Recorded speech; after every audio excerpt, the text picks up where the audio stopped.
उज्जैन।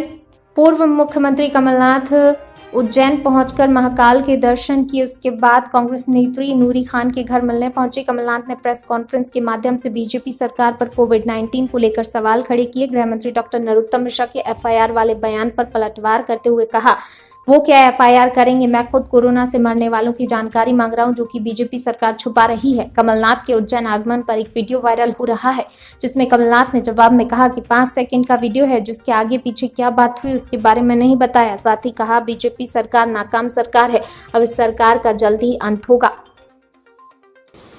खरीदी में क्या हो रहा है, छोटे व्यापारियों का क्या हो रहा है, इस सब से आज बड़ी मुझे चिंता है। मैंने महाकाल में प्रार्थना करी है, प्रणाम किया है, क्योंकि आज जैसे मैंने कहा, आज हमारा प्रदेश तो भगवान भरोसे है। चलिए अब आप पूछ लीजिए। रमेश मंदोला जी ने ट्वीट किया है आपका वीडियो, जिसमें आप कह रहे हैं आग लगा देना, तो ऐसा वीडियो जारी हो, क्या कहना है? देखिए, ये सब वीडियो तो ये बना लेते हैं, वीडियो छोड़िए, बात ये है उस वीडियो के पहले क्या था और बाद में क्या था। वो क्यों 5 सेकंड का वीडियो भर दे रहे हैं, उसके पहले क्या था और बाद में क्या था वो नहीं बताएंगे। पर ये राजनीति करें इस पर, ये जाके आज हमारे सामने चुनौती 2 हैं मध्य प्रदेश में। एक है टेस्टिंग की, टेस्टिंग का इन्होंने कोटा फिक्स किया हुआ है। ये इंटरनेट पर देख किनकी टेस्टिंग हुई। अगर 500 लोग टेस्टिंग चाहते हैं, 80-90 की टेस्टिंग होती है। जिसकी टेस्टिंग नहीं हुई वो कोरोना फैलाता रहता है। अगर 20% उसमें पॉजिटिव हो वो कोरोना फैलाता है। टेस्टिंग के बाद 6-7-8 दिन लगते हैं रिपोर्ट के, उसमें से अगर 20-25% पॉजिटिव हुए वो कोरोना फैलाता रहता है। तो पहली चीज़ है टेस्टिंग। आप खोल क्यों नहीं देते, इसमें गुप्त क्या है। आप रोज अखबार में प्रेस रिलीज दीजिए कि इस नाम का, इसका, इस गांव का व्यक्ति की टेस्टिंग हुई है, ये उसका टेलीफोन नंबर है। इन्होंने कोटा बनाया हुआ है हर जिले का। दूसरी चीज़ है वैक्सीन। वैक्सीन 18 से 45 साल के वैक्सीन होगा।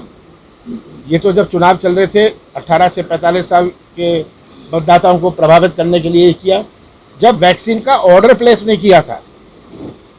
और आज मोदी जी अपनी फ़ोटो लगा के वैक्सीन कर रहे हैं, पैसे ले रहे हैं, फ़ोटो लगा रहे हैं। ये क्या मजाक है।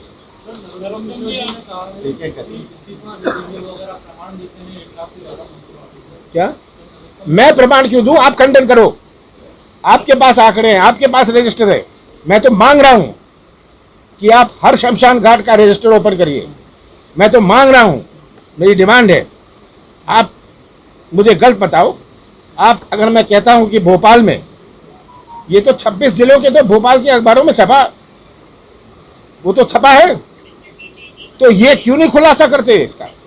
बाकी जिलों का जो रजिस्टर है आज इंटरनेट पर दे दें कि उज्जैन में कितने, आलोट में इतने, महिदपुर में इतनी मृत्यु हुई, खुलासा कर दें और बोल दें कमलनाथ गलत है, मैं माफी मांग लूंगा। मेरे खिलाफ जो एफआईआर फाइल करना है, मैं प्रदेश की जनता के साथ खड़े रहूंगा। मुझे ये एफआईआर की चिंता नहीं है। ये आज इनको ये एफआईआर की राजनीति, आज ये आलोचना मैनेजमेंट करो, इमेज मैनेजमेंट करो, किस तरह झूठी घोषणा कर दो जिसका कोई बुनियाद नहीं। 1 लाख रुपए शिवराज सिंह जी कहते हैं देंगे, किसको देंगे मैं पूछना चाहता हूं, जो आपके रजिस्टर में है या जिसकी सही मृत्यु हुई। मेरी तो मांग है 5 लाख रुपए दीजिए। अगर आपके हाथ में अगर कमान होती तो आपकी क्या नीति होती इसको लड़ने के लिए? मैं, अगर मेरे हाथ में कमान होती, मैं अक्टूबर से बफर स्टॉक बनाता, इंजेक्शन का बफर स्टॉक बनाता, मैं केयर सेंटर बनाता, मैं आइसोलेशन सेंटर बनाता। इतनी सारी सरकारी इमारतें हैं उज्जैन में, इतनी सारी इमारतें हैं। हम 3 महीने पहले से इनको केयर सेंटर बनाते, आइसोलेशन सेंटर बनाते, बफर स्टॉक बनाते कि हमारा इंजेक्शन का बफर स्टॉक है, हम दवाइयों का बफर स्टॉक बनाते तैयारी करने के लिए। आज अचानक ये ब्लैक फंगस आ गया, इसकी क्या तैयारी थी? अब कहते हैं कल कि एक वाइट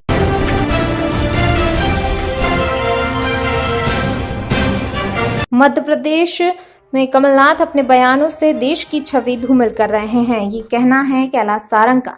22 मई 2021 को चिकित्सा शिक्षा मंत्री विश्वास सारंग ने कमलनाथ के बयान पर पलटवार करते हुए कहा, उन्हें शर्म आना चाहिए जो कह रहे हैं पहले भारत महान था, अब भारत कोरोना है।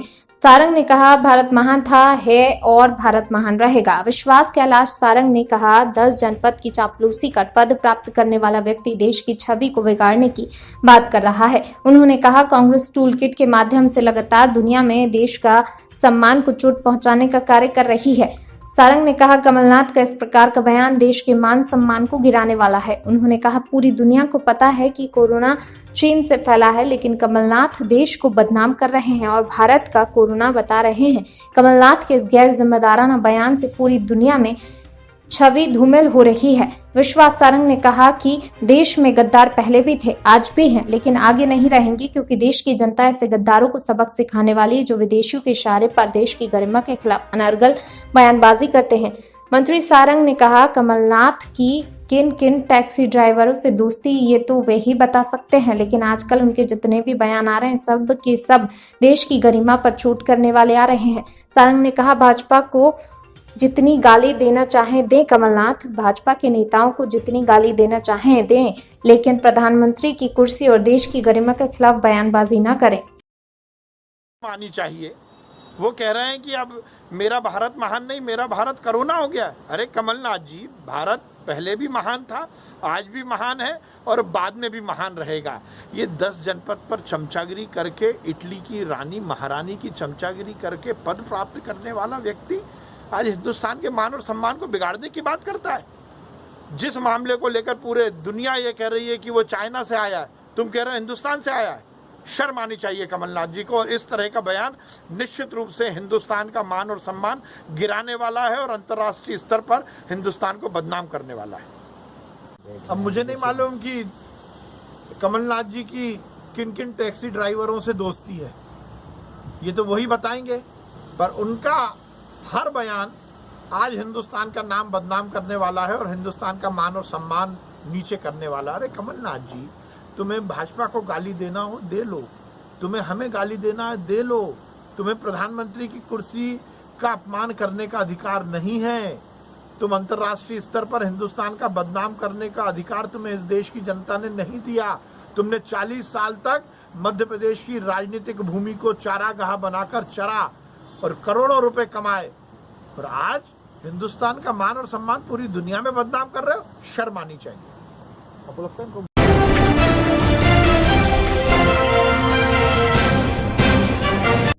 सीहोर जिले के 480 संविदा स्वास्थ्य कर्मचारियों ने कार्यस्थल पर काली पट्टी बांधकर राज्य सरकार द्वारा किए जा रहे संविदा कर्मचारियों के शोषण का पुरजोर विरोध किया।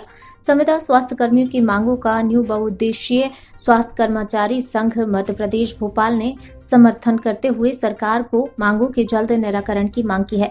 24 मई से प्रदेश के 19,000 संविदा स्वास्थ्य कर्मचारी सीहोर जिले के 480 संविदा स्वास्थ्य कर्मचारी हड़ताल पर रहेंगे। संविदा स्वास्थ्य कर्मचारी संघ मध्य प्रदेश के सीहोर जिलाध्यक्ष तरुण राठौर ने जानकारी दी। 5 जून 2018 की नीति में स्पष्ट उल्लेख है, प्रदेश के सभी स्वास्थ्य कर्मियों को नियमित के समकक्ष 90% के वेतन का लाभ दिया जाएगा। सरकार ने स्वयं के द्वारा नीति जिसे कैबिनेट में पास किया गया परंतु अब तक लागू नहीं किया। संविदा स्वास्थ्य के 17 कैडर समाप्त कर 2500 से भी अधिक संविदा स्वास्थ्य कर्मियों को नौकरी से बाहर कर दिया। नीति में स्पष्ट है कि राज्य शासन की सभी भर्तियों में 20% पद संविदा के लिए निर्धारित किए जाएंगे, परंतु स्वास्थ्य विभाग द्वारा जारी भर्ती विज्ञापनों में इसका पालन शून्य है। कोविड-19 के वैश्विक आपदा के दौर में सभी संविदा स्वास्थ्य कर्मियों ने अपनी जान की परवाह किए बगैर दायित्व को ईमानदारी से निर्वहन किया, परंतु कुछ संविदा साथी संक्रमित होकर अपनी जान भी गंवा बैठे। मगर जो वेतन संविदा को मिल रहा है ऊंट के मुंह में जीरी के समान है। 24 मई तक सरकार को मांगों को पूरा किए जाने का अनुरोध किया है। अगर सरकार मांगे नहीं मानती तो प्रदेश के 19,000 संविदा स्वास्थ्य कर्मी अनिश्चितकालीन हड़ताल पर चले जाएंगे। 24 मई से जिले के 480 संविदा स्वास्थ्य कर्मचारी हड़ताल पर जाएंगे। स्वास्थ्य कर्मियों ने सरकार की अनदेखी का पुरजोर विरोध किया है।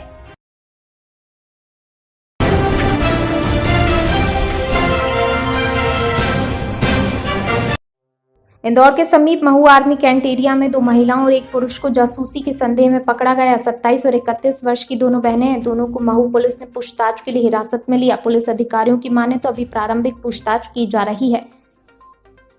वहीं पूरे मामले में आईजी हरिनारायण चारी मिश्र के मुताबिक महू आर्मी कैंट एरिया में 2 महिलाओं और 1 पुरुष को संदेह के आधार पर पकड़ा गया। इनसे पूछताछ की जा रही। कुछ तथ्य मिले हैं।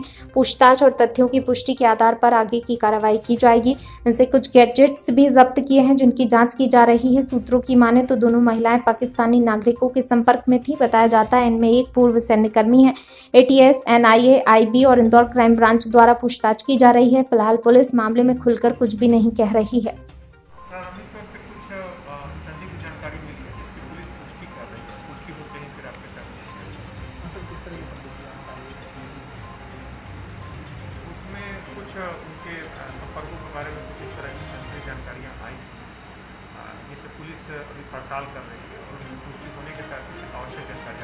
सर, पाकिस्तानी युवतियों का कनेक्शन सामने आ रहा है कि पाकिस्तान के किसी युवकों से फ़ोन पे बात कर रही थी, ऐसा कुछ जानकारी आया? नहीं, सिर्फ फोन में बात नहीं, कुछ ऐसे तथ्य हैं जिन्हें पूरी पड़ताल के बाद ही स्पष्ट किया जा सकता है। पूरी पड़ताल के बाद और तथ्यों के बाद ही उसकी अंतिम रूप से पुष्टि की जा सकती है। पुलिस की टीम संजीदगी के साथ, गंभीरता के साथ सारे तथ्यों की पड़ताल कर रही है। सर, कब से कर रही थी बात, कुछ जानकारी? पड़ताल कर रही है और उसकी पुष्टि होने के बाद। सर, क्या हमको हिरासत में ले लिया है या नहीं, हिरासत में नहीं लिया है। संदिग्ध तरह प्रारंभिक तौर पर पुलिस अगर सामान्य प्रक्रिया के तहत कोई भी जानकारी अगर आती है, पुलिस पहले उन तथ्यों की पुष्टि करती है, उनकी पड़ताल करती है और उनकी पुष्टि होने के बाद ही फिर पुलिस आगे बढ़ाने की कार्रवाई करती है। कौन से विभाग इसमें जांच कर रहे हैं? मुख्य तौर पर पुलिस और वहाँ की जो स्थानीय एजेंसी में कर रही है, लेकिन पुष्टि होने के बाद जो तथ्य आएंगे उसके बारे में फिर आपको। सर, कैसे जान पहचान हुई थी, कैसे नंबर मिला था इनका वहाँ का? प्रारंभिक जो जानकारी आई है उसमें 2 महिला हैं संदिग्ध और 1 पुरुष है, जिसके बारे में प्रथम दृष्टि पूछताछ करेंगे। तो प्रारंभिक तथ्य। सर, महिला का बैकग्राउंड आर्मी से जुड़ा हुआ है। कितने समय से रह रहे थे सर महू में, ऐसी कैसी जानकारी? नहीं, वही आसपास के वहीं के रहने वाले हैं। मुख्य तौर पर उनके बैकग्राउंड और बाकी जो जानकारियाँ हैं पुष्टि होने के बाद फिर विस्तार से आपके साथ। सर, जो ये महिलाएं हैं ये आर्मी क्षेत्र में थी और असंवैधानिक गतिविधियां जैसे बताया उसमें ये आपका शक है, तो कितना गंभीर मामला है ये सर? और दूसरी एजेंसियों को भी आपने सूचना दी है, आईबी वगैरह एजेंसी को?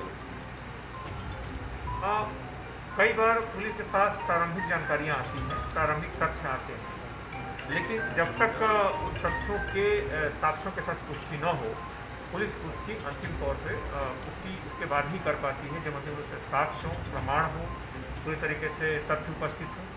प्रारंभिक तौर पर जानकारी मिलती है। पुलिस की सामान्य कार्यप्रणाली का हिस्सा रहता है कि जब कोई तथ्य आता है तो पुलिस उन तथ्यों की पड़ताल करती है। पड़ताल के बाद ही फिर निष्कर्ष पर पहुँचती है। पुलिस अभी प्रारंभिक स्तर पर जो तथ्य मिले हैं उनकी पड़ताल कर रही है। उसकी पुष्टि होती है फिर उसके बारे में। सर, सूचना किसी बाहर वाली एजेंसी ने दी थी या किस माध्यम से यह पूरा मामला? अभी इस स्तर पर सूचना के स्तर पर बाकी चीज़ों पर चर्चा करना सर, जब्ती में सर, कुछ लैपटॉप कंप्यूटर वगैरह को जब्ती किया, हार्ड डिस्क वगैरह को जब्ती किया हुआ है। चूँकि इस तरह की चीज़ें मुख्य तौर पर तकनीकी सूचना के ज़माने में तथ्यों पर आधारित होती हैं और साइबर वर्ल्ड में मुख्य तौर पर इस तरह के तथ्यों, इस तरह के जो इलेक्ट्रॉनिक गैजेट उनका महत्व होता है। तो पुलिस समान तौर पर अपनी जाँच में चीज़ों को शामिल करेगी। किसी पाकिस्तानी युवकों से कोई चर्चा हुई है? या किस तरह का शर्त है? अभी पुष्टि होने के बाद उसमें तथ्य मिलेगा तब हम विस्तार से उन चीज़ों को शेयर करेंगे।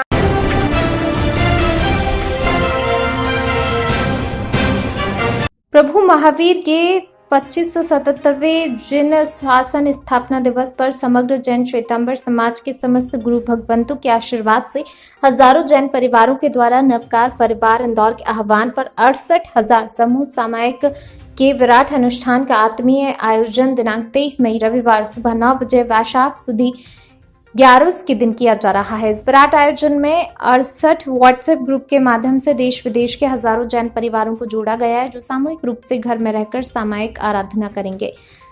20 माला नमो जिनाणम जिन अभयारण्यम के संकल्प के साथ आराधना की जाएगी, जिसमें कोरोना महामारी के कारण समस्त विश्व में मानव के मन मस्तिष्क में जो भय व्याप्त हो गया है उसे अभय में सकारात्मक ऊर्जा में बदलने के लिए विनम्र प्रयास किया जा रहा है।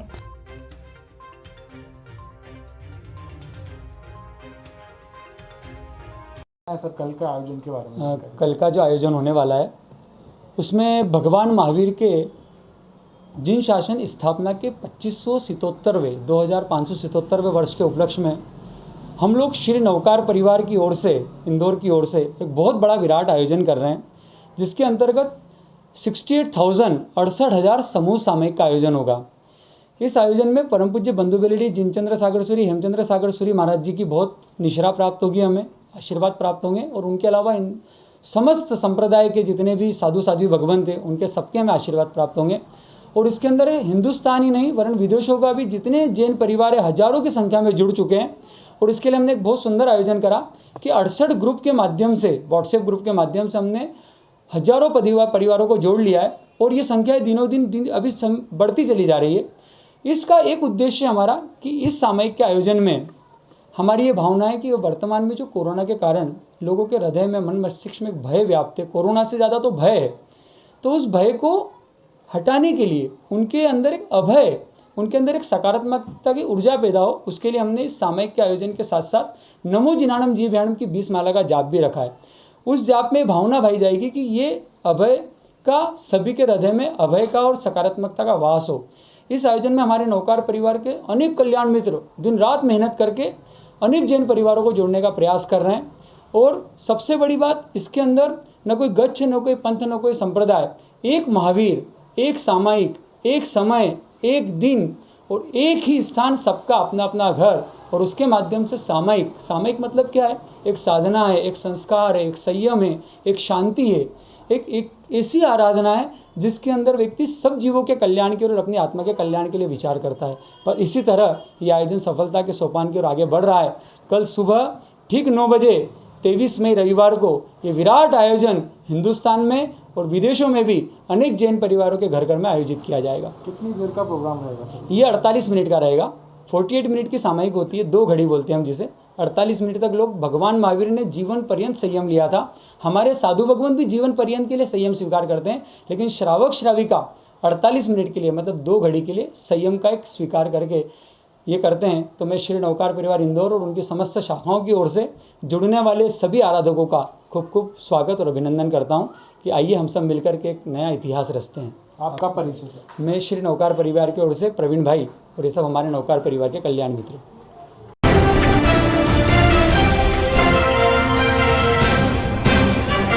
प्रदेश के 19,000 संविदा स्वास्थ्य कर्मियों ने प्रदेश व्यापी हड़ताल की चेतावनी दी। 2018 की संविदा नीति लागू नहीं करने का सरकार पर आरोप लगाया। 24 मई से काम बंद करने की चेतावनी दी। प्रदेश भर के 19,000 संविदा स्वास्थ्य कर्मियों ने 24 मई से अनिश्चितकालीन हड़ताल पर जाने की चेतावनी दी। राज्य सरकार द्वारा 2018 में संविदा नीति बनाए जाने हेतु उसको अब तक लागू नहीं किए जाने का आरोप प्रदेश भर के संविदा स्वास्थ्य कर्मियों ने लगाया। मध्य प्रदेश संविदा स्वास्थ्य कर्मचारी संघ के आह्वान पर उक्त जानकारी देते हुए संविदा स्वास्थ्य कर्मचारी संघ के सीहोर जिलाध्यक्ष तरुण राठौर ने जानकारी दी। राज्य स्तरीय संघ के निर्णय से जिला कलेक्टर, मुख्य चिकित्सा एवं स्वास्थ्य अधिकारी सहित जिले के समस्त बीएमओ को अवगत करा दिया गया है। सीहोर जिले में 480 संविदा स्वास्थ्य कर्मचारी हैं जो विभिन्न यूनिट में पूरी मुस्तैदी से काम कर रहे हैं। जिलाध्यक्ष तरुण राठौर ने 24 मई से की जाने वाली अनिश्चितकालीन हड़ताल, काम बंद हड़ताल के बारे में विस्तार से बताया। प्रदेश भर के संविदा कर्मियों ने 17 मई से अपना चरणबद्ध आंदोलन प्रारंभ कर दिया है। पहले चरण में प्रदेश के समस्त कलेक्टर, सीएमओ, बीएमओ को मांगों के संबंध में ज्ञापन दिया जा चुका है। 18, 19 और 20 मई को कर्तव्य स्थल पर काली पट्टी बांधकर कार्य किया जा रहा है। अपनी मांगों के संबंध में राठौर ने बताया, संविदा स्वास्थ्य कर्मी अपनी जान जोखिम में डालकर कोविड-19 में निरंतर सेवा दे रहे हैं, परंतु उनका कोई भी सुरक्षित भविष्य नहीं है। उनके कई साथी कोविड-19 से संक्रमित होकर अपनी जान गंवा चुके हैं, परंतु उनके परिवार को कोई भी भविष्य नहीं है। राज्य सरकार द्वारा 5 जून 2018 को संविदा नीति बनाई गई, जिसमें नियमित कर्मचारियों के समकक्ष 90% के वेतन का प्रावधान था, जिसे राज्य के अन्य विभागों ने लागू कर दिया। परंतु 3 साल के बाद भी राज्य सरकार ने नीति को स्वास्थ्य संविदा कर्मियों के लिए लागू नहीं किया, बल्कि संविदा स्वास्थ्य के 17 कैडर को समाप्त कर हजारों संविदा स्वास्थ्य कर्मियों का जीवन संकट में डाल दिया है। उन्हें नौकरी से निकालकर उनके सामने रोजी रोटी का संकट खड़ा कर दिया है, जिससे वे परिवार सहित सड़क पर आ गए और बदतर जीवन जीने को मजबूर हैं। 19,000 संविदा स्वास्थ्य कर्मियों ने प्रदेश के संवेदनशील मुख्यमंत्री शिवराज सिंह चौहान और राज्य के स्वास्थ्य मंत्री प्रभुराम चौधरी से मांग की है, उनकी मांगों को तत्काल प्रभाव से पूरा किया जाए और उनका भविष्य सुरक्षित किए जाने की गारंटी सरकार से लेकर 2018 की नीति तत्काल लागू करें।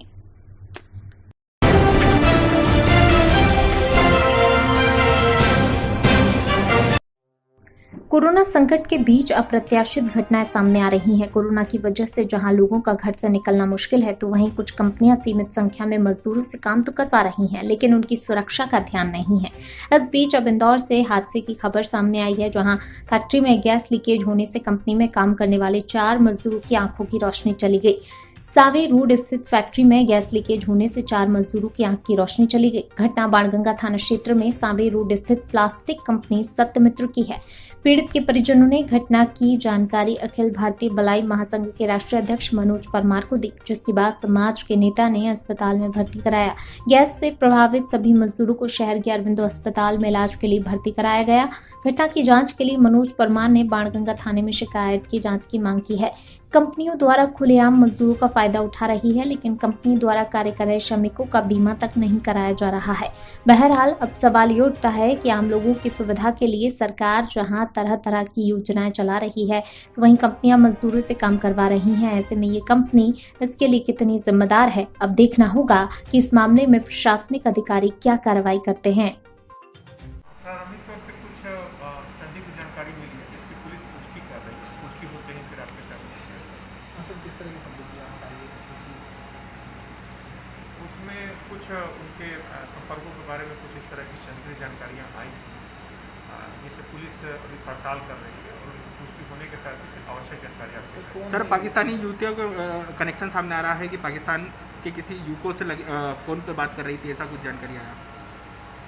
नहीं, सिर्फ फोन में बात नहीं, कुछ ऐसे तथ्य हैं जिन्हें पूरी पड़ताल के बाद ही स्पष्ट किया जा सकता है। पूरी पड़ताल के बाद और तथ्यों के बाद ही उसकी अंतिम रूप से पुष्टि की जा सकती है। पुलिस की टीम संजीदगी के साथ, गंभीरता के साथ सारे तथ्यों की पड़ताल कर रही है। सर, कब से कर रही थी बात, कुछ जानकारी? पड़ताल कर रही है और उसकी पुष्टि होने के बाद। सर, क्या हमको हिरासत में ले लिया है या नहीं, हिरासत में नहीं लिया गया। संदिग्ध तरह प्रारंभिक तौर पर पुलिस अगर समान प्रक्रिया के तहत कोई भी जानकारी अगर आती है, पुलिस पहले उन तथ्यों की पुष्टि करती है, उनकी पड़ताल करती है और उनकी पुष्टि होने के बाद ही फिर पुलिस आगे बढ़ाने की कार्रवाई करती है। कौन सी विभाग इसमें जांच कर रहे हैं? मुख्य तौर पर पुलिस और वहाँ की जो स्थानीय एजेंसी में कर रही है, लेकिन पुष्टि होने के बाद जो तथ्य आएंगे उसके बारे में फिर आपको। सर, कैसे जान पहचान हुई थी, कैसे नंबर मिला था इनका वहाँ का? प्रारंभिक जो जानकारी आई है उसमें 2 महिला संदिग्ध और एक पुरुष है, इसके बारे में प्रथम दृष्टि पूछताछ करेंगे। तो प्रारंभिक तथ्य महिला का बैकग्राउंड आर्मी से जुड़ा हुआ है। कितने समय से रह रहे थे सर मऊ में, आपकी कैसी जानकारी? नहीं, वही आसपास के वहीं के रहने वाले हैं। मुख्य तौर पर उनके बैकग्राउंड और बाकी जो जानकारियाँ हैं पुष्टि होने के बाद फिर विस्तार से आपके साथ। सर, जो ये महिलाएं हैं ये आर्मी क्षेत्र में थी और असंवैधानिक गतिविधियां जैसे बताया उसमें ये आपका शक है, तो कितना गंभीर मामला है ये सर? और दूसरी एजेंसियों को भी आपने सूचना दी है, आईबी वगैरह एजेंसियों को? कई बार पुलिस के पास प्रारंभिक जानकारियाँ आती हैं, प्रारंभिक तथ्य आते हैं, लेकिन जब तक उन तथ्यों के साक्ष्यों के साथ पुष्टि न हो, पुलिस उसकी अंतिम तौर पे पुष्टि उसके बाद ही कर पाती है, जब अंतिम रूप से साक्ष्य हो, प्रमाण हो, पूरी तरीके से तथ्य उपस्थित हो। प्रारंभिक तौर पे जानकारी मिलती है, पुलिस की सामान्य कार्यप्रणाली का हिस्सा रहता है कि जब कुछ तथ्य आता है तो पुलिस उन तथ्यों की पड़ताल करती है, पड़ताल के बाद ही फिर निष्कर्ष पर पहुँचती है।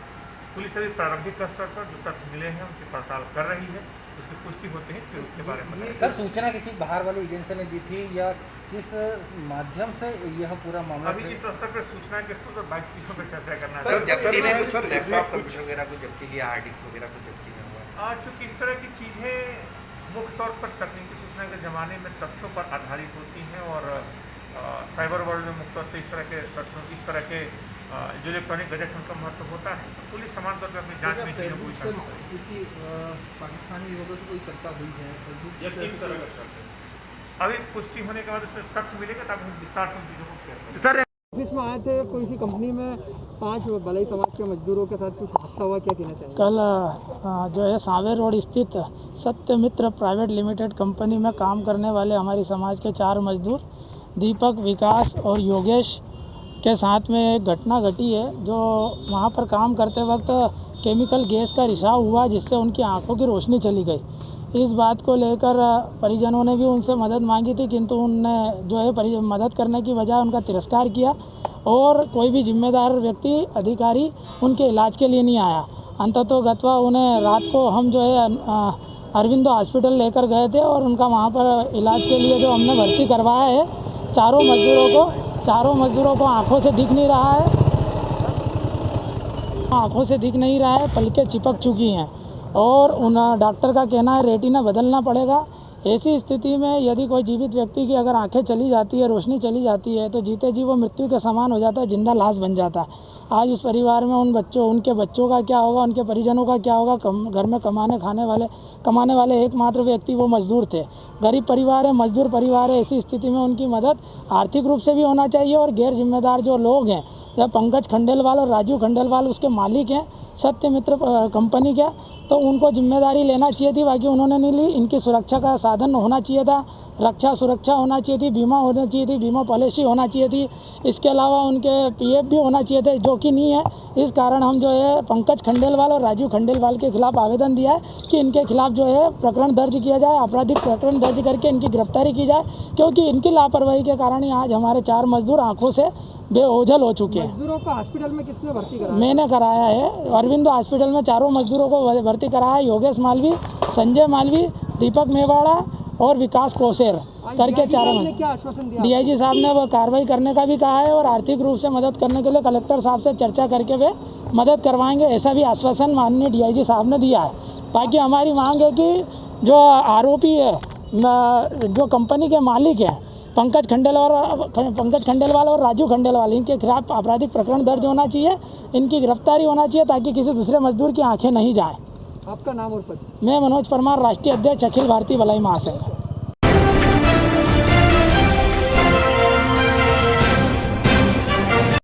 मध्य प्रदेश के पूर्व मुख्यमंत्री कमलनाथ का तेजी से वीडियो वायरल हो रहा है, जिस वीडियो में कमलनाथ अपने कांग्रेस के कार्यकर्ताओं को किसान आंदोलन को लेकर भड़काऊ भाषण और वहीं कार्यालयों को आग लगाने की सलाह दे रहे हैं। कमलनाथ का सोशल मीडिया पर वीडियो लीक होने के बाद राजनीतिक गलियारों में हड़कंप मचा हुआ है। वहीं कमलनाथ के इस वीडियो के सामने आने के बाद बीजेपी कमलनाथ पर हमलावर हो गई है।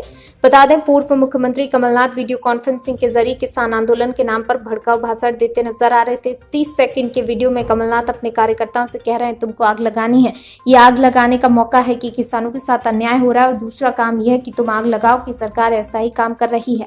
मैं सोशल मीडिया पर वायरल हो रही वीडियो पर कमलनाथ ने उज्जैन में हो रही प्रेस वार्ता में बताया, इस तरह का वीडियो लोग बना लेते हैं। बात यह है उस वीडियो में पहले क्या था, बाद में क्या था और क्यों यह लोग 5 सेकंड का वीडियो दे रहे हैं वो नहीं बताएंगे, ताकि राजनीति कर इन्होंने टेस्टिंग का कोटा फिक्स किया हुआ है। ये इंटरनेट पर देख कि कितनी टेस्टिंग हुई है। गृह एवं जेल मंत्री नरोत्तम मिश्रा ने वायरल वीडियो पर कमलनाथ पर निशाना साधते हुए कहा, कमलनाथ जी की उत्पत्ति ही आग से हुई है, इमरजेंसी में भागीदारी रहे हैं, 84 के दंगों में लोगों के घर जलाया, मध्य प्रदेश को जलाने की बात कर रहे हैं। वहीं कहा, गृह मंत्री ने आपदा में कभी तो सेवा की बात कर लीजिए कमलनाथ जी।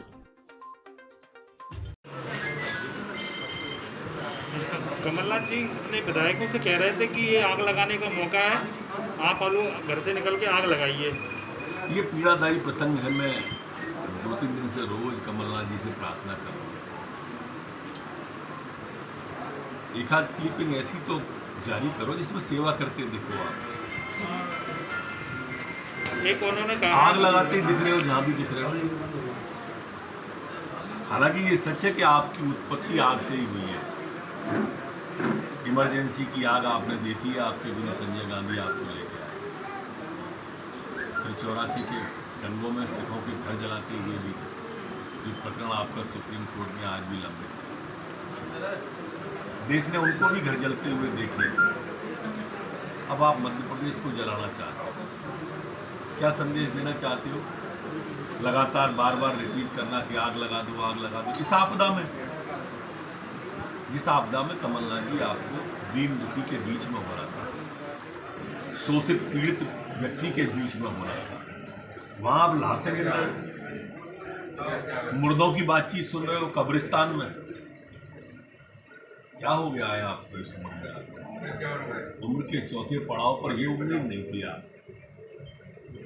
आप कैबिनेट मंत्री का दर्जा लिए हो, विधायक हो आप छिंदवाड़ा से। एक जनप्रतिनिधि को आग लगाने की बातें शोभा नहीं देती। आम जनता आपका वो चेहरा आज देख रही है कि आप किस तरह से प्रदेश को जलाने की कोशिश कर रहे हैं। एक पेन ड्राइव का भी दावा कर रहे हैं कमलनाथ जी, क्या है वो? पद और गोपनीयता की शपथ ली इनने मुख्यमंत्री पद और हनीप्रीत की पेन ड्राइव रख ली अपने घर। क्यों रख ली? निश्चित रूप से उसमें कांग्रेसी होंगे। ये डर्टी पॉलिटिक्स कहलाती है, ये ब्लैकमेलिंग की राजनीति कहलाती है कमलनाथ। अगर आपके पास में कोई प्रमाण है, और खासकर भाजपा वाले, तो मैं भाजपा की ओर से चुनौती दे रहा हूँ, रखो, सार्वजनिक करो। आप उस केस की पेन ड्राइव अपने पास रखे हो जिसकी हाईकोर्ट जांच कर रहा है। उसकी हाईकोर्ट ने SIT बनाई हुई है। क्यों छुपाया आपने इस पेन ड्राइव? क्या था इसमें? और मान लीजिए आपके मुख्यमंत्री के कोई गंभीर विषय था तो हाईकोर्ट को क्यों नहीं दिया, SIT को क्यों नहीं दिया? मैं तो किससे मान करूं? मैं ये मानता हूं कि इन्होंने कई सरकारी दस्तावेज, जब पेन ड्राइव इनके पास हो सकती है तो मुख्यमंत्री रहते इन्होंने कई सरकारी दस्तावेज भी गायब किए होंगे, और ये जांच का विषय हो सकता है। ये सोच का विषय तो है ही, शोध का विषय भी हो सकता है। मध्य प्रदेश में कोरोना की अब क्या स्थिति है? लगातार कोरोना की स्थिति अब नियंत्रण में आती जा रही है। प्रदेश के अंदर अगर आज हम बात करें कि नए प्रकरण आने की, तो आज 4,354 मामले प्रदेश के अंदर नए आए।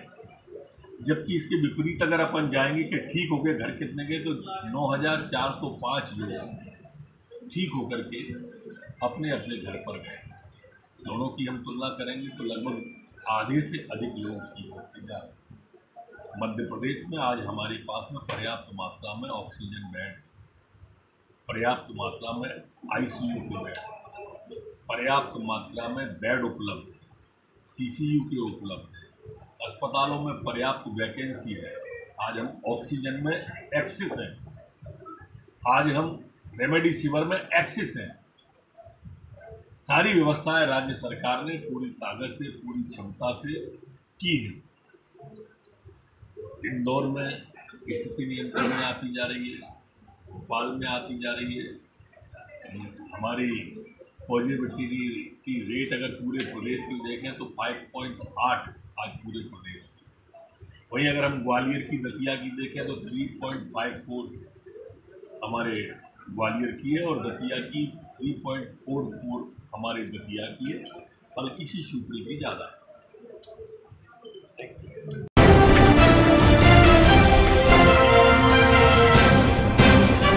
कोरोना वायरस के इस दौर में आम जनता का जीवन अस्त व्यस्त हो चुका है। शहर में लगे जनता कर्फ्यू के कारण मजदूर वर्ग के सामने अपने दैनिक जीवन में खाने पीने की व्यवस्था का भी अभाव देखने को आ रहा है। कई सामाजिक संस्थाओं द्वारा जरूरतमंद लोगों के लिए हर संभव प्रयास किए जा रहे हैं।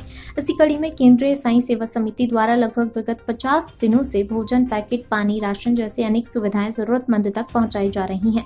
समिति द्वारा बताया गया प्रतिदिन लगभग 500 भोजन के पैकेट सुबह और शाम शहर के हर क्षेत्र में भूखे व असहाय लोगों को वितरित किए जाते हैं। संस्था द्वारा ये कार्य आगे जनता कर्फ्यू लागू रहने तक प्रतिदिन जारी रहेगा। उक्त जानकारी संस्था के गौतम पाठक द्वारा दी गई। किस प्रकार से सेवा कार्य किया जा रहा है? ये केंद्रीय साई सेवा समिति और हमारे विनीता पाठक जी हैं, उनके सहयोग से ये चल रहा है और विगत 1 महीने से हम लोग ये कार्य कर रहे हैं। जितने भी गरीब और जिन्हें भोजन की आवश्यकता है उन लोगों को हम भोजन वितरण कर रहे हैं। कितने दिनों से आपकी ये सेवा हो गई 1-1.25 महीना हो गया है। मतलब जब से लॉकडाउन खुला है। कितने पैकेट आपका? ये 150 पैकेट सुबह और 150 पैकेट शाम को। क्या इस सेवा को लेके क्या भावनाएं हैं? किस प्रकार से आप देख रहे हैं? भूखे लोग हैं, लॉकडाउन का माहौल है। देखिए, ये तो जन सेवा है। हमें ऐसा लगा, हमारी समिति को ऐसा लगा कि सभी लोग भूखे प्यासे हैं और ये हैं, तो ये सेवा करनी चाहिए। इस हिसाब से हम लोग इस सेवा में लगे हुए हैं। आपका परिचय? पंकज डोंगरे, केंद्रीय साई सेवा समिति इंदौर।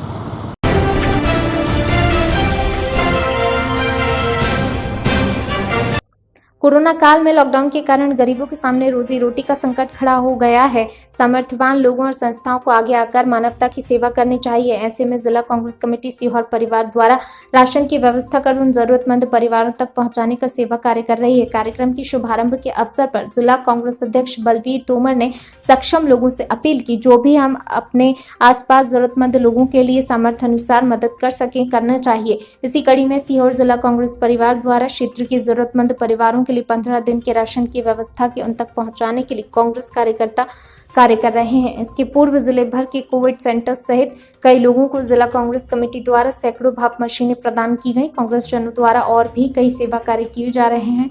इस अवसर पर जिला कांग्रेस अध्यक्ष बलवीर तोमर, हरीश राठौर, पुनीत राठौर, नईम नवाब, राजेंद्र ठाकुर, संतोष गुप्ता, पवन राठौर, राजीव गुजराती, नितिन गुप्ता, राजाराम, बड़े भाई, मजीद भाई, जसवीर सिंह खनुजास, शंकर खरे, मृदुल तोमर, प्रीतम चौरसिया, इरफान बेल्डर, भगत तोमर, ब्रजेश पटेल, नायाब खान, यश यादव, अमित यादव, धर्मेंद्र इकबाल, पूरन शाक्य, राजेश कौशल, ओम भाई आदि कार्यकर्ता उपस्थित रहे। सीहोर से कमलेश परमार की रिपोर्ट।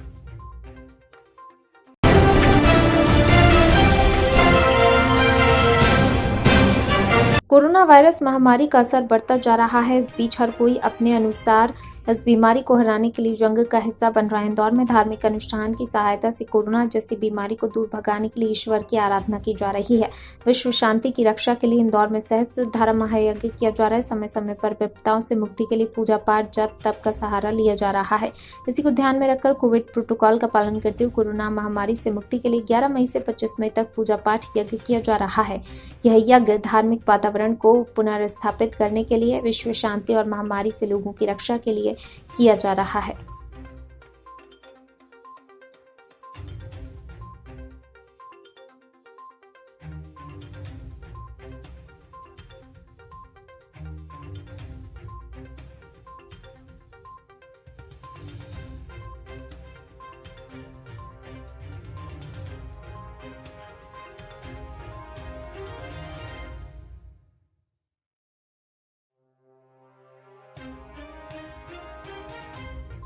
का ये यज्ञ आपके द्वारा किया जा रहा है? मेरा नाम श्री योगी बाबा बम्बमनाथ होगोरी, मैं चक्रती शमशान में रहता हूँ। इस यज्ञ का नाम है सहस्त्रधारा महायज्ञ। यह 21 फुट गहरे धुने में हो रहा है।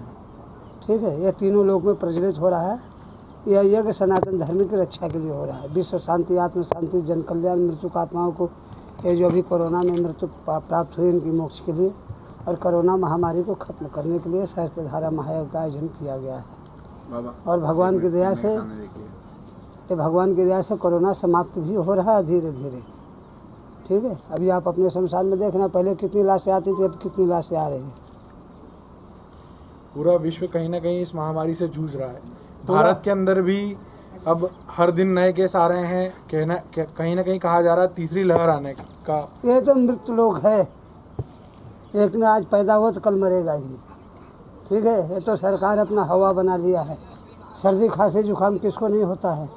आज से हो रहा क्या, सदियों से हो रहा है, लेकिन इस बीमारी का नाम दे दिया कोरोना। ये हवन कितने दिनों से चल रहा है और कब यह तक चलता है? 11 मई से आरंभ हुआ है, 25 मई को ख़त्म हो जाएगा। आपका परिचय? मेरा नाम श्री योगी बाबा बम्बमनाथ होगोरी है, मैं चक्रती शमशान में रहता हूँ।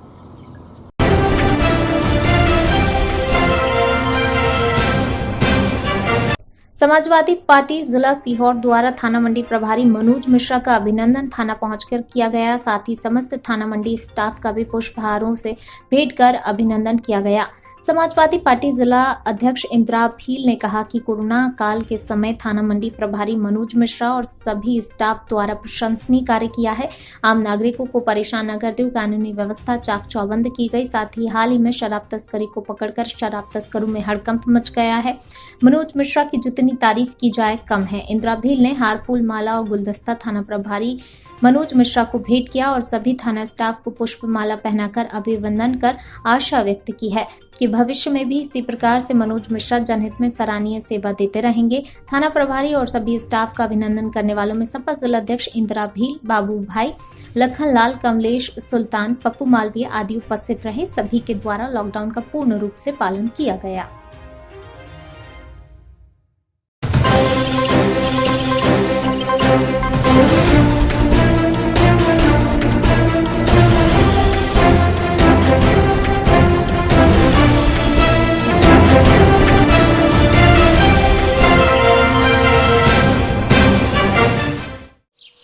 ओ काका, हुआ है शहर, ले आए खाद बीज? भाई लेके तो आया हूँ, पर क्या कहूँ, महंगाई इतनी हो गई है कि समझ में नहीं आता है कि खेती करे कैसे। फसल भी अच्छी नहीं होती है, ये दवाइयाँ नहीं डालूँ तो कर्जा करके लाओ, कैसे भी लाओ, लाना तो पड़ेगा ही। और ये दवाई की दुकान का कर्जा तो ख़त्म होने का नाम नहीं लेता। लाना तो मुझे भी है, पर सब कुछ इतना महंगा है, कहाँ से लाऊं, किससे खरीदूं, किसके पास सही दामों में मिलेगा और क्वालिटी उत्पाद भी मिलेगा या नहीं। अपनी फसलों की सही दवाओं के लिए दूर दूर तक शहरों में जाना और दवाओं को लाना पड़ता है। फसलों के लिए दवाएं सही है या नहीं, ये जानकारी भी नहीं होती। फसलों की कटाई पर सही दाम मिलेंगे या नहीं, इन तमाम मुश्किलों से दूर होने के लिए आइए खेती बाड़ी केंद्र। खेती बाड़ी केंद्र एक ऑनलाइन सेवा केंद्र है जिससे आप अपने मोबाइल के द्वारा जुड़ सकते हैं, जहां आपको अपनी खेती के लिए सही प्रकार की दवाएं मिलेंगी, वो भी होलसेल मूल्य पर। वो सभी दवाएं सीधा निर्माता से लेकर आप तक पहुंचाते हैं, यानी कि बीच में होने वाले सारे खर्च की बचत आपकी जेब में। साथ ही साथ दवाओं को लाने और ले जाने की झंझट से भी छुटकारा। अपनी मुश्किलों को दूर करने के लिए आप खेती बाड़ी केंद्र पर एक मिस कॉल करें। खेती बाड़ी केंद्र का किसान मित्र आपसे तुरंत संपर्क करेगा और आपको सभी जरूरी जानकारी देगा। खेती बाड़ी केंद्र की फ्रेंचाइजी लेकर खेती बाड़ी मित्र बनिए और किसानों की सेवा कर देश की तरक्की में भागीदार बने। आज ही संपर्क करें नीचे दिए गए नंबर पर और खेती बाड़ी केंद्र से जुड़े। ये है खेती बाड़ी केंद्र ऐप। अच्छा, किसानों की सरदारी, उन्नत खेती बाड़ी। खेती बाड़ी केंद्र, देश के अन्नदाता की दुकान।